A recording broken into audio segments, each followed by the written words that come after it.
He was a 72-year-old black CEO in a tailored suit holding a first-class ticket. Yet they still told him he didn't belong.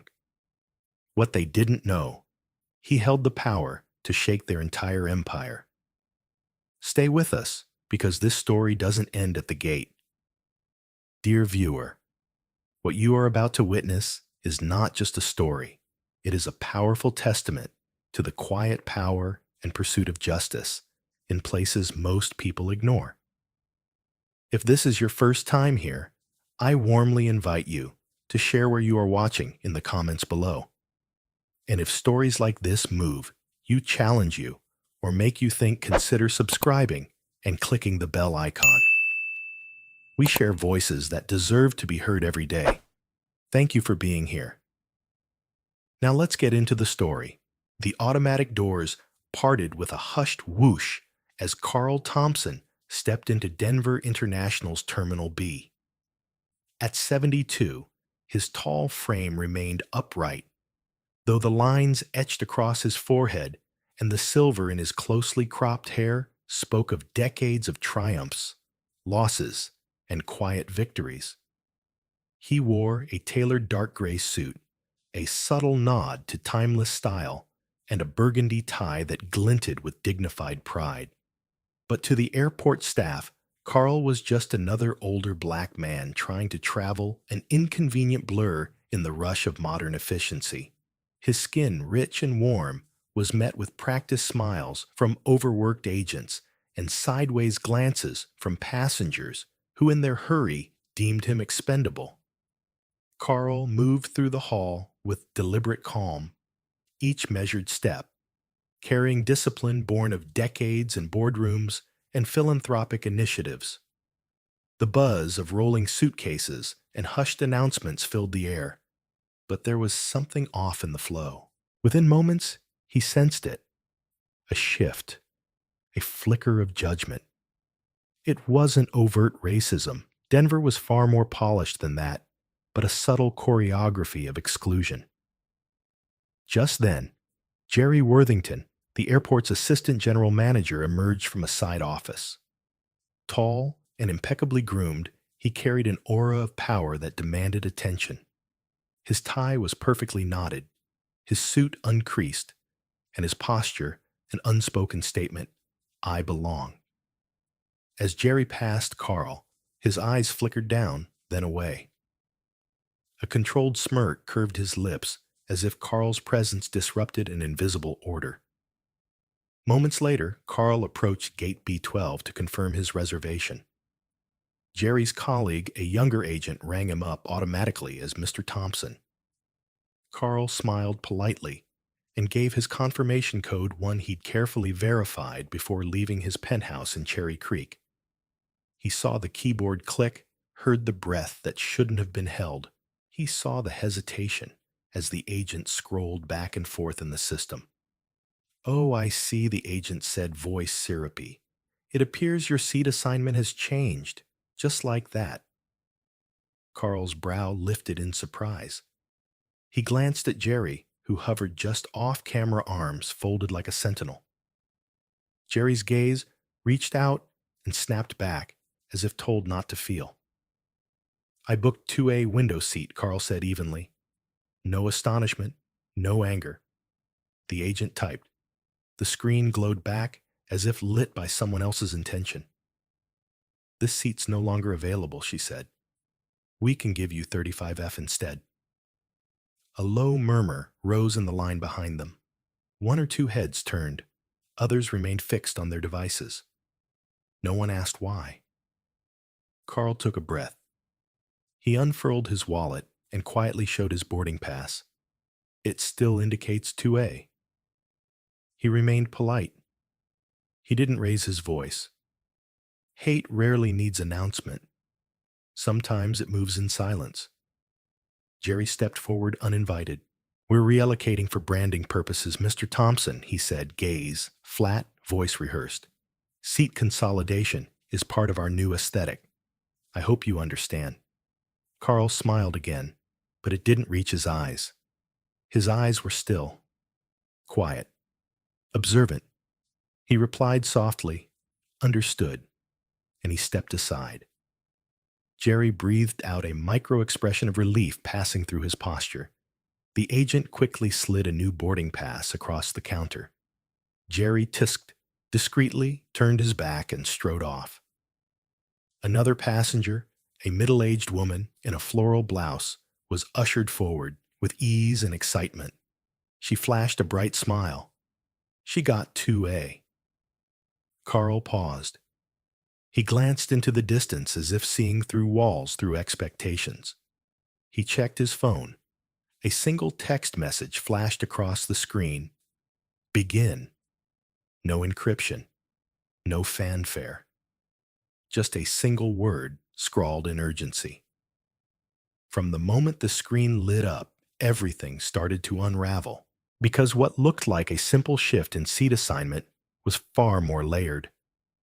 It was a small act of exclusion, an echo of a mindset that underestimated him. But more than underestimation, it was an invitation. Carl placed his fragile phone into an inner pocket and folded his arms. His posture remained controlled but resolute. In that living tableau of hurried travelers and humming escalators, something changed. A tangible tension gathered in the air. His composure radiated clarity. Yet nothing appeared to shift, only the aroma of the terminal lingered unchanged. But Carl's presence had shifted it all. That simple word begin was all that was needed to initiate a reckoning. As the boarding group was called, Carl walked swiftly down the jetway, leaving behind the authority that had brushed past him without noticing. The crowd parted, eyes drifting upward, curiosity flaring. A murmur grew as they recognized him, not as an elderly black man, but as someone worth observing, someone whose silence spoke louder than any protest. Back at the gate, Jerry sat behind his desk, scrolling through emails on his tablet, unaware he was being observed. A senior manager sent a memo marked urgent review. The subject line read, "Investor seats and VIP complaints." Jerry's fingers froze. Carl's message had triggered a process, a quiet but unstoppable domino, one that began with a single act of prejudice and spread through the veins of the terminal into computer systems, vendor contracts, executive calls. No one could see it yet. But soon every screen that flickered at Denver International would light the path of their own complicity. And in that sterile, fluorescent-lit gate, the man they overlooked was preparing to rewrite the script, a script built on respect, integrity, and undeniable leverage. Because when dignity meets foresight, no terminal can contain the storm that follows. The terminal buzz subsided, replaced by an uneasy stillness. Carl stood to the side, his posture composed, while the boarding line moved forward without him. Each step the crowd took toward the jet bridge felt like another dismissal of his presence, and yet within him a quiet storm gathered force. He felt the weight of every eye that either ignored or subtly judged his existence. The coldness of Jerry Worthington's reassignment still lingered in his bones. But Carl understood that humiliation has nuance.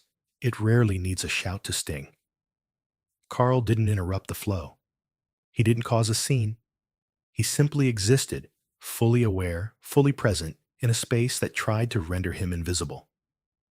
As Seat 35F was printed and handed over, another passenger received apologies and explanations.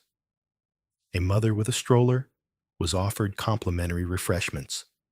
A businessman was upgraded. Jerry orchestrated it with precision. It was a performance of courtesy, each gesture layered with implication. You don't belong here. Yet none of it was overt. That was the cruelty of modern prejudice, sanitized procedural, and sanitized again until it felt ordinary. He took a slow breath. The station lounge's folding chairs beckoned a thin veneer of comfort in a place engineered for efficiency.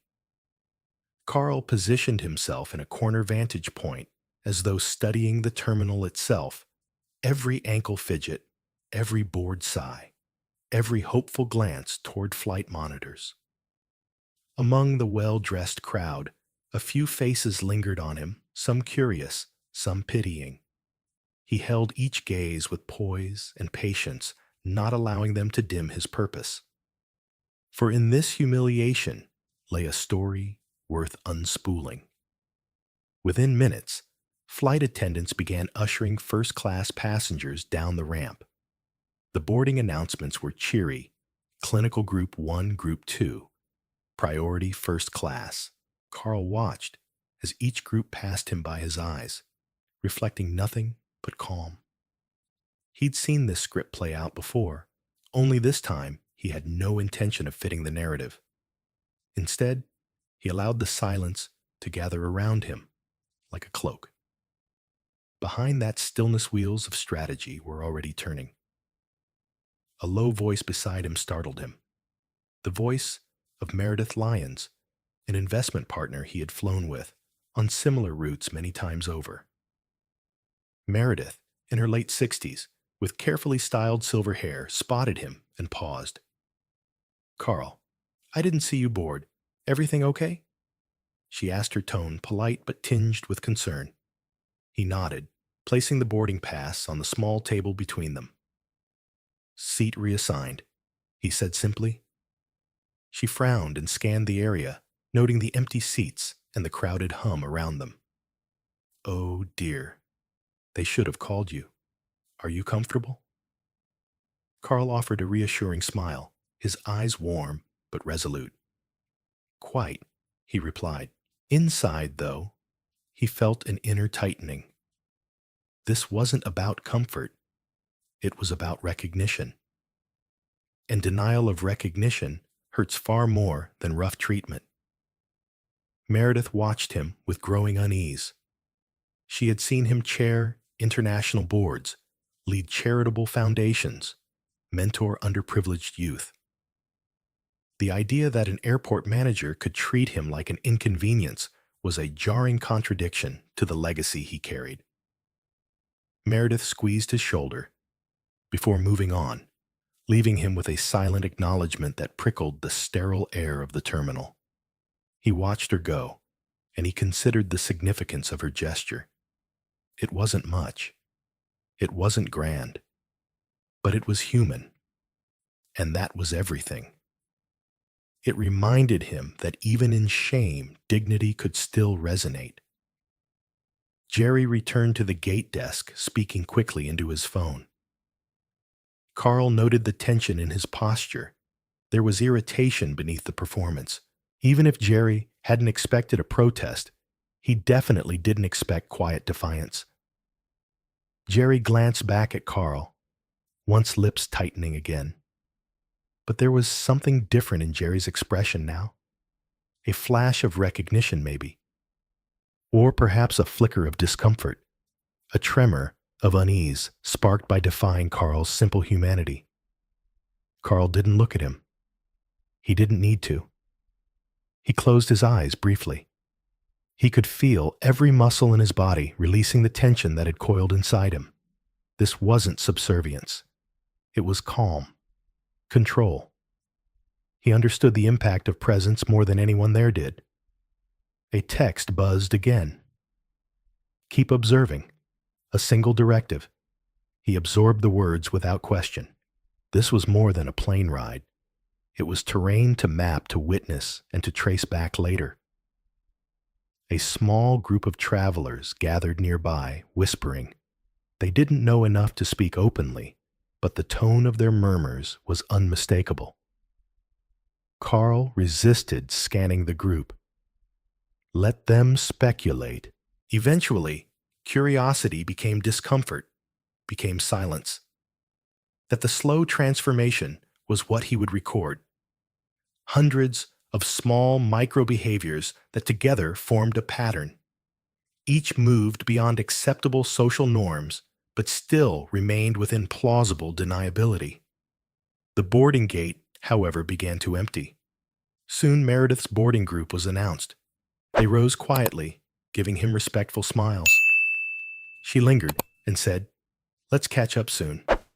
Don't stay too long." He nodded. "After this trip, I'll call." As her group walked away, he felt a weight lift one person. One moment could break a wave of indifference, but two were not enough. He needed more. He consulted the terminal screens. Flight 527 scheduled for departure in 18 minutes. Boarding 35F.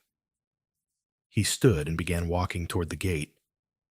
At the jet bridge entrance, an attendant scanned his pass and gave a polite nod. The finality of that moment reverberated inside him. He stepped aboard, feeling the floor shift beneath him like a platform being reset. Inside the cabin, he found SAT 35F, narrow windowless but functional. He placed his bag overhead and slid in. The occupants in nearby seats murmured but made room. No awkward stares, no whispered jokes, no overt hostility. It was eerie that a crowd so accepting could still be complicit in silence. He sat upright and folded his hands. For the next several minutes, as passengers boarded around him, he observed subtle interactions. A flight attendant offering water to a middle-aged white man with a smile, then offering just a courteous nod to Carl. A family fussing over window placement. A young couple eyeing seat location. Everything operating at the speed of routine, and just about everything reminding him of how the system treated him, face-blind, unnoticed, interstitial. Then the doors closed. The flight attendants began the safety demonstrations. Carl followed the motions of a man who knew real risk, not in turbulence, but in neglect. And when the captain's voice came over the intercom, wishing them a smooth flight to Charlotte, Carl felt a moment of calm shift into resolve. He pulled out his phone and typed silently. Notes, observations, micro-interactions, words and sketches that captured nuance. He was collecting testimony not for anger, but for clarity, without bitterness, without distortion, just precision. He paused, looked forward, and closed his eyes. A hum of engines, a gentle acceleration down the runway. He felt the plane lift. In that moment, as Denver faded behind him, Carl embraced the flight, not as an escape from the indignity, but as a passage toward transformation. The humiliation he'd endured was not a wound, but a catalyst. He did not leave the terminal in defeat. He boarded in full awareness of what was broken and what would soon be rebuilt. The journey had just taken flight. An abrupt jolt shaken the cabin as Flight 527 began to taxi, and with it, the quiet order of Carl Thompson's world shifted. He felt it first in his chest, an echo of the indignity he'd endured at Gate 24 now surfacing with intensity.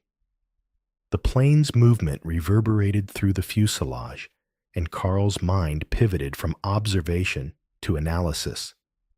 The journey ahead wasn't just physical, it was the unspooling of something much deeper. He retrieved his leather-bound notebook, its pages filled with crisp, measured notes from the terminal. He flipped to the section titled Patterns of Denial. The margins held phrases like systemic erasure, procedural indifference, selective courtesy. Each word was deliberate, each phrase a lens through which he'd viewed that sterile airport gate. On the other side of the aisle, a mother soothed a crying toddler. The white noise of an engine masked muffled sobs.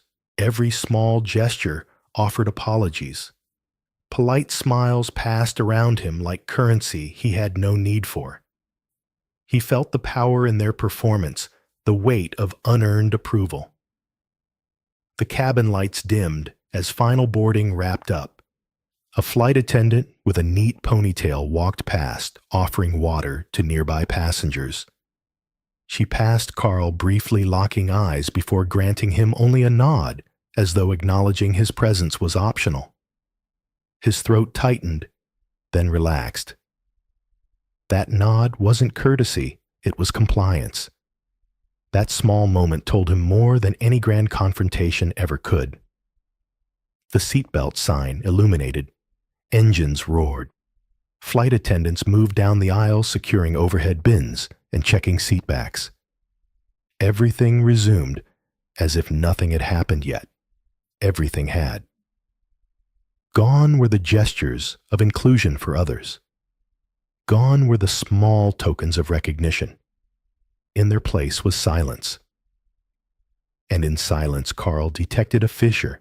He closed his notebook and leaned his head on the cushion.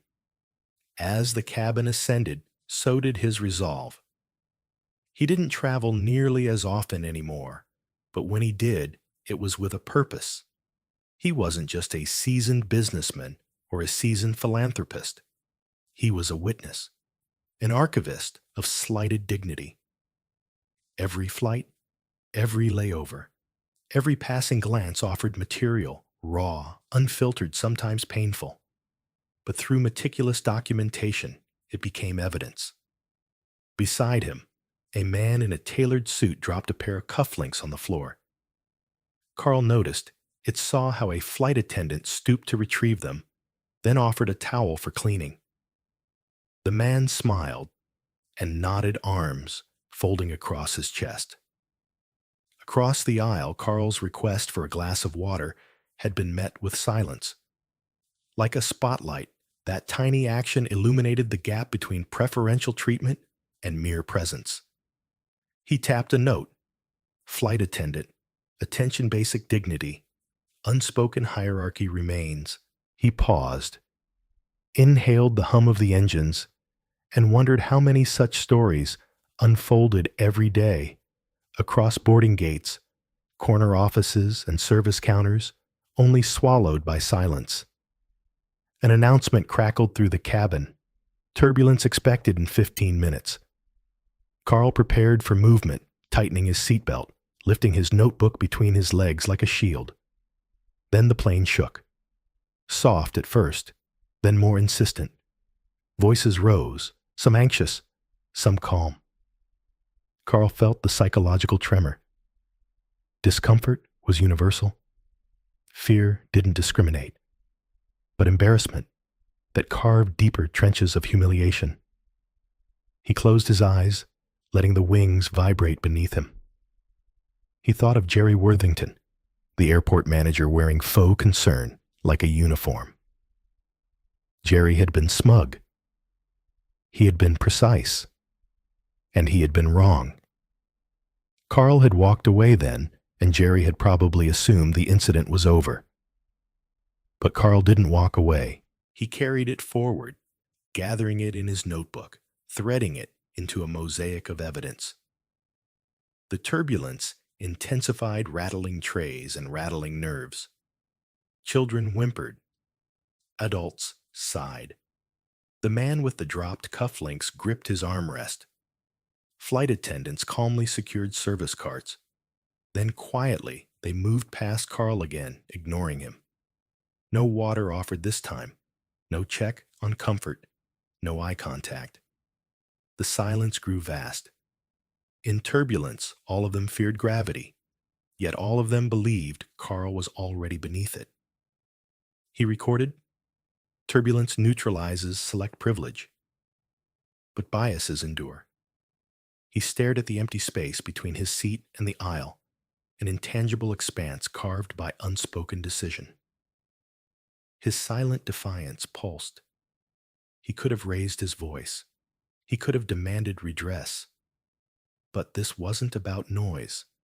This was about endurance. Let their system unravel quietly. It was already cracking. The turbulence passed. The flight attendants resumed service, with practiced smiles, offering post-turbulence warm towels and words of reassurance. Again, they passed Carl. This time, the woman at the end of the aisle met his gaze. A flicker, a moment. Though she offered water to the others, she glanced toward him, held the gaze for one heartbeat, then turned away. That flicker, though faint, was genuine. Carl recorded recognition flickers in retreat. Soon after, the last beverage cart moved past. Carl closed his notebook and stuffed the pen in his pocket. The surroundings resumed their equilibrium order. Restored engine hum. Steady passengers relaxed. Yet something deeper had shifted. He felt it in his core, that quiet affirmation taking hold. Moments later, a soft buzz filled the air. His phone vibrated on airplane mode. He checked one word. Ready, the signal. They were prepared. The network of colleagues, Meredith Lyons among them, had begun mobilization. Contacts at corporate legal advisors, strategic communication specialists. Declarations had already been drafted. Evidence had been categorized. A measured response would follow, precise, structured, undeniable. He closed his eyes and exhaled. The flight had transformed into a crucible. His observer's journal, once a record of microaggressions, had become a dossier of institutional failure. That was the colonel not merely documenting wrongs, but assembling them into a narrative too cohesive to ignore. He flipped open his notebook and underlined a line. A system's tolerance for injustice is revealed not in grand scandals, but in countless small omissions. Then he laughed softly. No mockery, no bitterness. Just a sound of recognition. Because in that moment, clarity rose above contempt. Ahead lay Charlotte, the destination, a waypoint in a broader mission. But the real journey had already begun on board Flight 527. The unraveling had commenced not with hostility, but with resilience. Not through confrontation, but through unyielding documentation. Not with noise, but with precision. The storm that began at the gate had followed him here, matured into something unstoppable. The cabin lights brightened for touchdown. Carl closed his notebook, zipped his briefcase, and straightened his suit. He felt ready. He felt resolute. His journey across aisles between smirks and nods, through turbulence and compliance, had resulted in two things: broken silence and unshakable purpose. As the plane descended, Carl didn't brace for arrival. He braced for reckoning. Because true undoing doesn't always happen in a courtroom or in headlines. It begins quietly, in seats like 35F, in notebooks scribbled mid-flight, in truths weighed not by volume, but by precision. And Carl Thompson, grounded in his dignity, was ready to land not as a spectator, but as an architect of accountability. Carl stepped off the plane into Charlotte Douglas International Airport with the calm confidence of a diplomat returning from a mission well executed. Around him, the terminal buzzed with passengers, their footsteps echoing 1,000 individual stories, none aware of the one quietly unraveled mid-flight. As he pulled his carry-on behind him, a familiar sense of anticipation coiled in his chest. The groundwork had been laid. Now came the reckoning. He passed through the concourse with eyes that saw far beyond the everyday, spotting the display board, flashing delayed flights, the signage directing passenger complaints, and the kiosk where travelers lodged praise or grievances. He kept his posture neutral, professional. Inside, he was calibrated to observe. In his jacket pocket, his phone remained silent, carrying a signal initiate. Ahead, past the baggage claim, his assistant Meredith Lyons awaited. She stood poised, smartphone in hand, a single tab open to a newsroom draft. When their eyes met, Meredith's subtle breath of relief told Carl everything. They were synchronized. "We spotted it," she said softly. "Local news channel got their hands on the memo from airline internal audit. It's on their morning bulletin." Carl nodded, pressing a hand to the strap of his briefcase. No smile, this wasn't celebration. It was confirmation. The system was cracking. They took an office corner near the customer service desks, deliberately blending in with families and business travelers. Meredith tapped her screen. An unsettling expose revealed internal airline communications charts, tracking passenger satisfaction by race overrides on seat assignments, flagged without justification, and most damning correspondence, instructing agents to minimize risky first-class candidates whose presence might not align with brand image. Carl read carefully, his peripheral catching passengers stepping aside to let someone pass. The theme, repeated absence of dignity, rendered more visible through absence. He took a breath.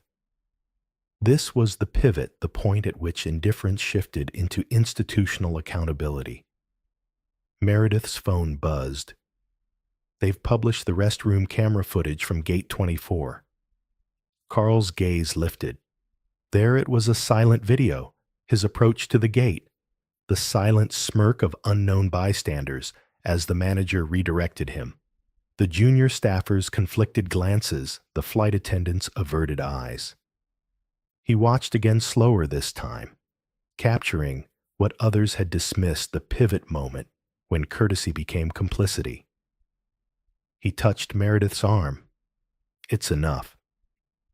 They emailed the full packet evidence video audit report to the Civil Rights Division of the Department of Transportation, key federal senators, and prominent media outlets. All with time-stamped precision.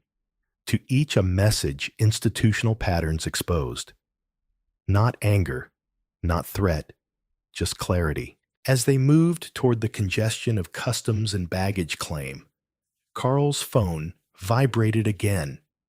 Live feed from airline stations, internal emergency meetings, executives huddled in crisis compliance officers scrambling through audit trails.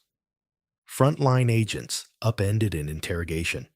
The junior staffer, Lucas, was being called in for questioning. The manager, Jerry Worthington, was on unpaid leave pending brand integrity review. It rippled further. Social media echoed Trencher Gate 24 truth, trending local activism groups, organizing peaceful protests at the airport, some investors tweeting concern. This was no longer a whistleblower moment. This was a public rupture, a systems control unraveling from within. Carl and Meredith wove through the crowd, and he felt something shift inside him. This wasn't just about a seat or a smirk. It wasn't just an affront to one man. It was about illuminating the fade of dignity within institutional frameworks, airports, corporations, even local governance where quiet bias had been coded into policy. And now it was being decoded from within. They paused at the baggage carousel. Meredith's suitcase slid past first. Then Carl's appeared. As he picked it up, a uniformed airline representative approached, apologetic, humbled. He spoke in measured tones. "Mr. Thompson, on behalf of the airline, I'd like to formally apologize. Our review shows unacceptable practices. We're commencing comprehensive reforms, staff retraining policy revisions, compensation for you and other affected passengers." Carl lifted his gaze, studied the young agent. He nodded without speaking. His silence carried more weight than any apology. The agent offered a company card containing a guaranteed $50,000 travel credit and direct contact to executive support. Carl accepted it with quiet grace, sliding it into his pocket. Down the escalator, returning to privilege and purpose, beyond personal grievances, Carl's mind was already drafting what came next. He didn't want revenge or headlines. He wanted systems rebuilt. He wanted corporate cultures to shift. And now the ignition had been triggered from within. Arriving at the rideshare pickup, Meredith stayed with him, her tone reflective. "This will go down in regulatory history." Carl allowed himself a small, melancholic smile. Let it. Maybe it'll stick. As the car pulled away, he watched the airport disappear behind tinted glass, knowing it would never look the same again. Quiet dignity once overlooked had been exposed. And now from that fracture, something stronger could grow. The reckoning wasn't televised, it was internalized. And it was only the beginning. The days that followed moved quietly, but their weight was profound. Carl Thompson didn't issue a press release, nor did he seek headlines. His story was already breathing in boardrooms, in training manuals being rewritten in whispered conversations among staff who finally dared to speak the truth. The incident had sparked more than just corporate embarrassment. It had initiated a reckoning that was not loud, but steady. Carl spent that week consulting with advocacy groups, not just as a victim, but as a strategist. His influence extended far beyond the airport. He was now working to push policy reform, equity standards, and accountability benchmarks for how businesses treat Black professionals, elderly travelers, and anyone who dares to challenge the silent, smiling face of systemic prejudice. One morning, he returned to Charlotte Douglas Airport, not to fly, but to attend a closed-door meeting. The airline's executive team had requested his presence to discuss reforms. Carl sat across from the very people who once turned away from his value. This time they listened. He spoke not of restitution, but of dignity, how easily it is erased when systems favor optics over humanity. You can't train empathy in an afternoon, he said quietly. But you can start by removing the places where silence was policy. By the end of the meeting, he'd secured not just an apology, but a commitment, a $2 million endowment in his name to fund training programs for ethical leadership and frontline staff diversity education. The endowment wasn't about compensation, it was about legacy. As Carl left the meeting room, a young employee, one who hadn't even been present the day it all began, held the door open. He nodded, then hesitated. "Mr. Thompson, thank you for not staying silent." Carl's eyes softened. Sun silence is never the enemy. It's what we do after the silence that counts. When he stepped outside into the North Carolina air, there was no applause. No cameras, just a breeze through the trees and the deep quiet feeling that something had shifted for good. Carl didn't walk away from that moment changed. He walked away, reaffirmed. Because dignity once reclaimed does not need to shout to be heard. It moves unmistakable, like the man they once overlooked, but will never forget. Carl Thompson's journey was never about revenge. It was about restoration. What began as a quiet moment of humiliation in a crowded airport became the catalyst for a systemic reckoning. An elderly Black man casually dismissed by an airport manager who saw only age and skin color unraveled an entire network of silent complicity through grace, precision, and unwavering dignity. Carl didn't fight back with fury. He responded with strategy, allowing the weight of evidence and the strength of his character to carry a louder message than any confrontation ever could. From the smirks at Gate 24 to the whispered justifications behind the counters, the story exposed more than individual prejudice. It laid bare the machinery of bias that too often hides in professional decorum and polished policies. Carl's influence, once dismissed, triggered national conversations, forced corporate executives into reflection, and eventually led to the creation of a multi-million-dollar endowment for ethical reform. It wasn't just his title or experience that made the difference. It was his decision to stand firm when others looked away. This story is a mirror for us all. It challenges us to consider how many times we've witnessed quiet injustice and said nothing. How often have we justified silence in the name of professionalism, comfort, or fear? Carl Thompson's legacy reminds us that silence can either be complicity or a tool. What matters is what we choose to do after the silence. The deeper lesson here is about dignity, how easily it can be denied, and how powerfully it can be reclaimed. In a world where injustice often hides behind courtesy and exclusion is veiled in bureaucracy, Carl teaches us that resilience isn't loud. It's deliberate, it's patient, and it changes systems. To every viewer watching this, let Carl's story stir something within you. Let it be more than a moment of reflection. Let it become action. Whether that means speaking up at your workplace, mentoring someone who's overlooked, or challenging outdated systems, do something. Because real change doesn't begin on stages or in headlines. It begins in quiet rooms with people who refuse to let indignity pass unchallenged. And if this story moved you, if it challenged the way you think about silence, power, and justice, then we invite you to stay with us. Subscribe to this channel, share this video, and become part of a growing community that believes stories like Carl's aren't just worth telling, they're worth learning from. Thank you for watching.